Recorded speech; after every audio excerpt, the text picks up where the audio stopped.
Olá, pessoal! Hoje vamos falar então aí sobre adequação vocabular, que é um outro aspecto aí importante para a nossa redação. Eu coloquei o nome desse capítulo como adequação vocabular porque ele se refere à questão da norma padrão da língua portuguesa, que é o que é exigido de nós nas redações de concurso, ok? Porém, mais especificamente aí, nesse vídeo, o que eu vou trazer são sugestões de troca, substituições e determinadas dicas para que a gente tenha cuidado com expressões que não estão necessariamente escritas da maneira incorreta, então não é um problema de ortografia, não é um problema muitas vezes de sintaxe, ok? Mas é um problema de formalidade, certo? Adequação ao vocabulário, porque o nosso vocabulário na redação precisa ser um vocabulário formal. Então eu preciso apresentar uma linguagem adequada àquilo que está sendo solicitado de mim na prova, no edital, tá certo? Então hoje a gente vai falar um pouco sobre coloquialismo e também pegar algumas dicas aí de como melhorar a linguagem da nossa redação.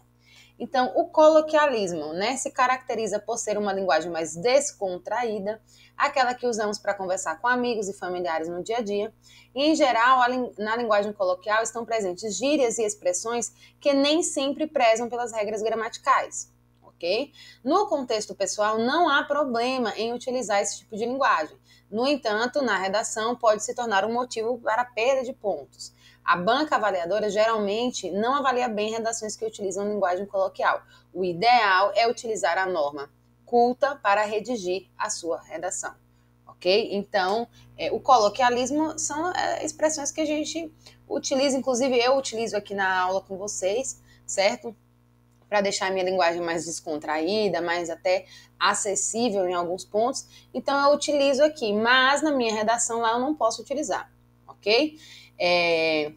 Então há dois problemas bastante sérios com o uso de coloquialismo na redação. O primeiro deles é a banca considerar que o vocabulário do candidato é pobre, certo? Então a pessoa está lá utilizando muita gíria, muita expressão coloquial. Primeiro ponto que pode ser penalizada na sua redação é a questão do seu vocabulário, que vai se entender que é um vocabulário limitado, ok? Um vocabulário sem uma diversidade, uma qualidade. O segundo, e ainda pior, é que os corretores não entendam o que está sendo dito. Então, muitas vezes, além de ter um problema aí mais superficial a respeito de não estar dentro do padrão formal, às vezes vai comprometer o sentido, a compreensão do seu texto. E aí sim, você teria um prejuízo maior ainda na sua redação, na nota da sua redação. Ok? Normalmente o coloquialismo abrange o uso de gírias e não podemos nos esquecer que elas mudam de significado de uma região para outra. Logo, quando você utiliza uma gíria, está fazendo uma aposta alta, pois pode não ser compreendido por quem vai fazer a correção da sua redação. Mais uma vez, ressaltamos que o maior seguro em uma redação do Enem e de vestibulares, né, no caso de concursos, é utilizar a linguagem formal. Então, seja qual for a seleção que eu estiver, para a qual eu estiver me preparando, se eu vou fazer uma redação, eu preciso apresentar uma linguagem formal. Ele coloca aqui no texto, logo para a gente repensar, que o coloquialismo ele faz sentido dentro de um contexto. Ok? Então, se eu estou falando com os meus familiares ou com o meu grupo de amigos, certo? Ou um grupo, enfim, que a gente comunga de algum gosto em comum e ali tem as gírias daquele ambiente, ali faz todo sentido tudo que eu estou dizendo. Mas os corretores, eles podem ser do Brasil inteiro, ok? Eu não sei quem vai corrigir a minha redação. Então, muitas vezes eu coloco lá uma expressão, né, simbólica e essa pessoa não desconhece essa expressão e acaba não compreendendo qual é a informação que eu quis desenvolver ali, ok? Então vamos ver aqui algumas dicas. Não use aí e daí, desculpa aqui.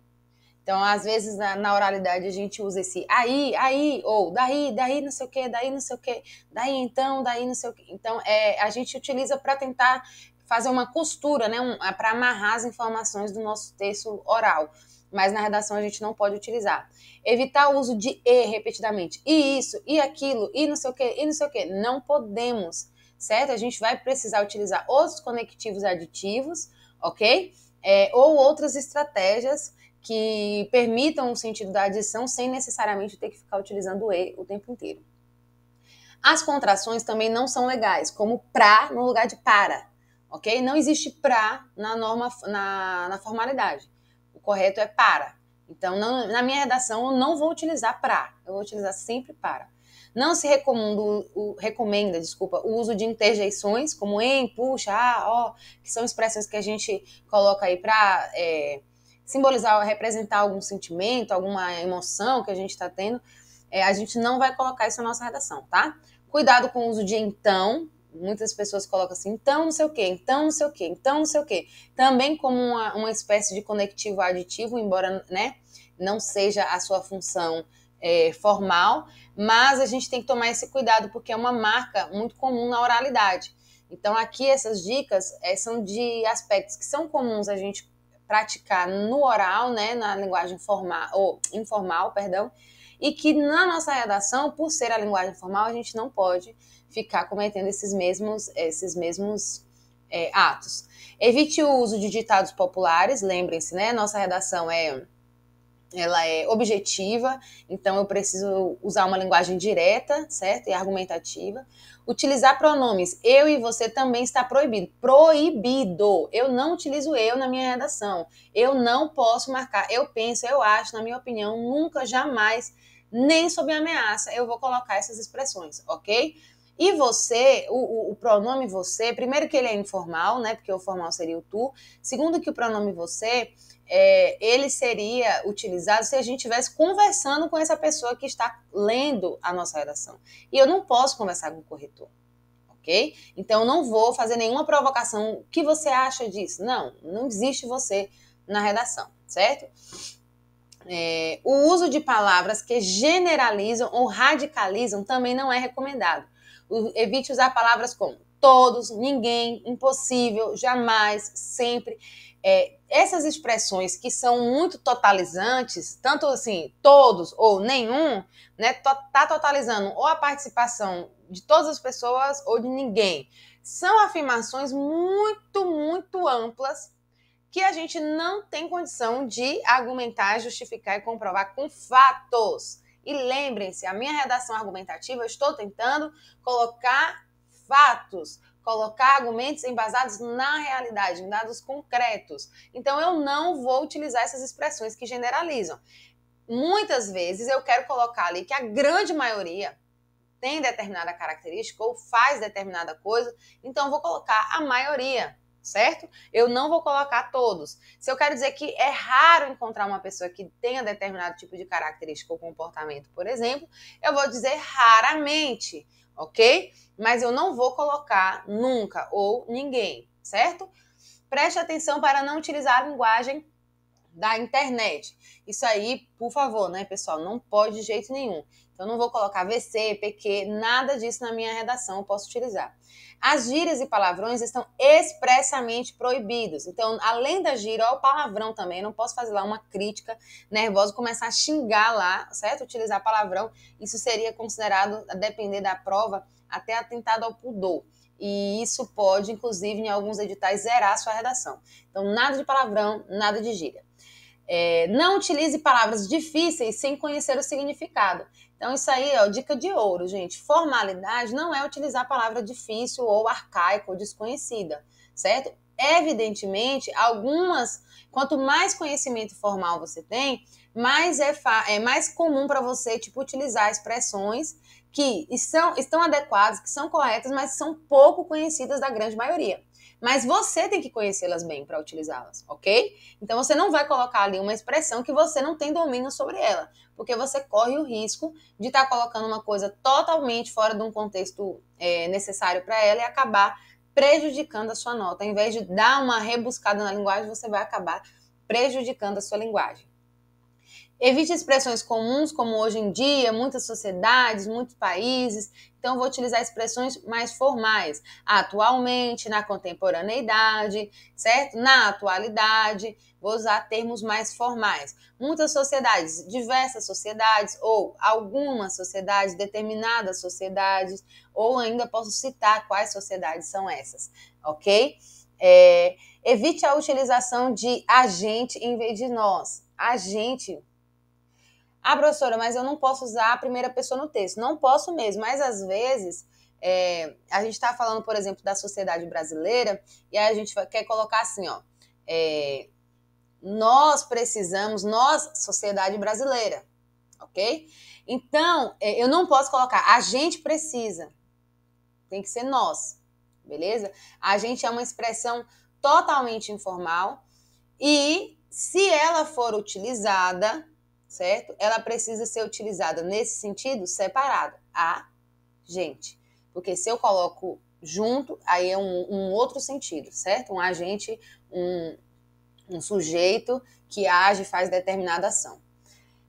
Utilização de palavras para articulação de ideias. Foi, tipo, muito engraçado. Então, esse tipo aí é quando eu estou pensando, repensando o que eu vou dizer para articular melhor. Então, eu faço assim... eu uso esse para poder repensar o que eu estou falando com vocês e articular melhor. Na minha redação, eu não posso deixar essas marcas de articulação. Então, eu tenho que apagar isso, ok? Foi muito engraçado. Não use palavras e expressões sentimentalistas, como infelizmente, lamentavelmente, dubitavelmente. São muito pessoais. O que é lamentável para um pode não ser para outro e pouco adequadas ao gênero, ok? Então, tomar cuidado com essas expressões aí. Repetições de palavras próximas e conjunções ao longo do texto. Isso denota um repertório vocabular muito limitado. Então, gente, evitar repetição no sentido geral, evitar repetir palavra, evitar repetir conectivo, certo? Evitar repetir ideia também, todo tipo de repetição excessiva ali no meu texto é prejudicial. Então, eu evito, ok? Eu evito todo tipo de repetição excessiva. Por que excessiva, professora, novamente? Porque, não estou querendo ser redundante. A repetição, ela pode ocorrer na minha redação, desde que no nível moderado, certo? Tem expressões que eu não vou ter como não repetir e, eventualmente, eu posso repetir ali uma palavra, não preciso ter sinônimo todas as vezes, ok? Mas eu não vou, numa frase ali, repetir 2, 3 vezes, num parágrafo, repetir 5 vezes a mesma expressão, ok? Outras dicas aí. Não dividir as responsabilidades na proposta de intervenção. É uma tendência do senso comum colocar a culpa de todos os problemas apenas no governo e não reconhecer as responsabilidades sociais da escola, da mídia, das ONGs e da sociedade, por exemplo. Então, gente, até assim, por sermos cidadãos, a gente já tem ali uma série de deveres também que a gente tem que cumprir, ok? A família também tem os seus deveres ali para cumprir enquanto instituição. A escola tem seus deveres, a mídia tem seus deveres, as empresas têm seus deveres.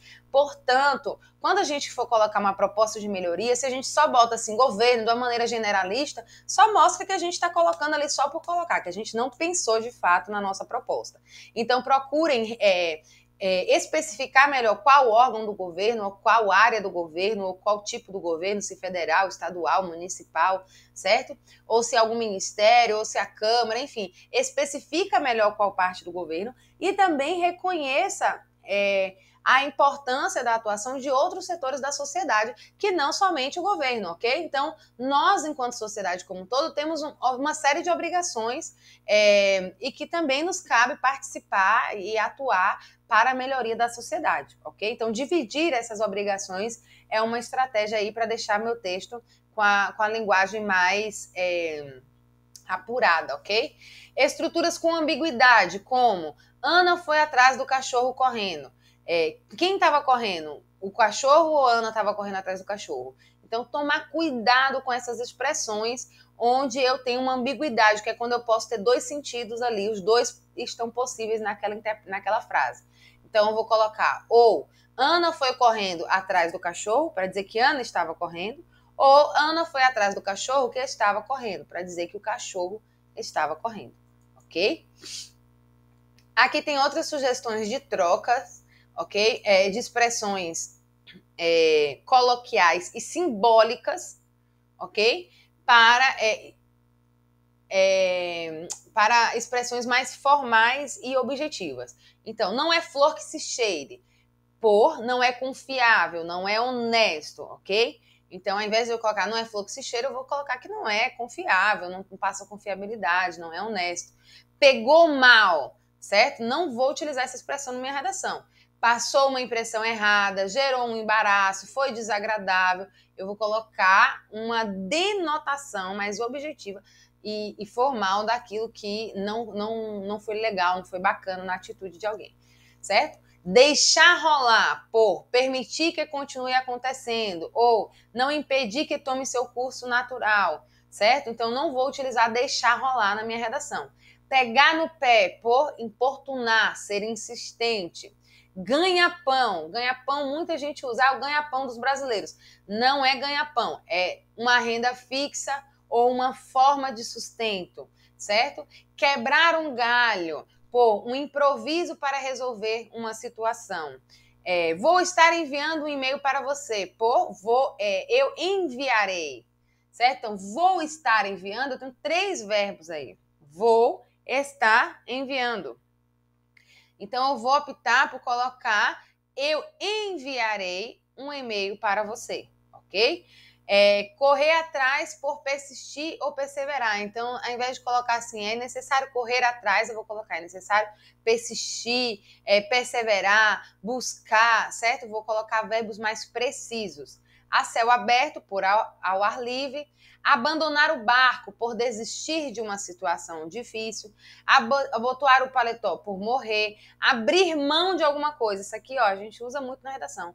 Então, não sei o que deve abrir mão. Abrir mão é uma expressão conotativa, ok? Porque não é abrir a mão literalmente. É, na verdade, renunciar a alguma coisa, ok? Eu não vou utilizar o sentido conotativo na minha redação. Eu vou utilizar o sentido denotativo, o sentido literal. Então, eu vou renunciar a alguma coisa. Abdicar de alguma coisa.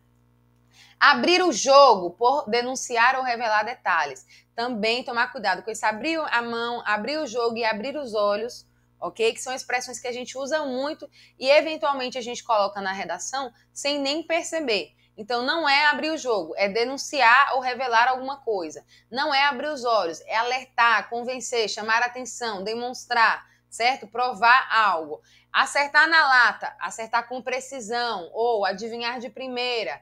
Ok? Claro que você vai ver aí no contexto qual é a expressão mais precisa para substituir o acertar na mosca.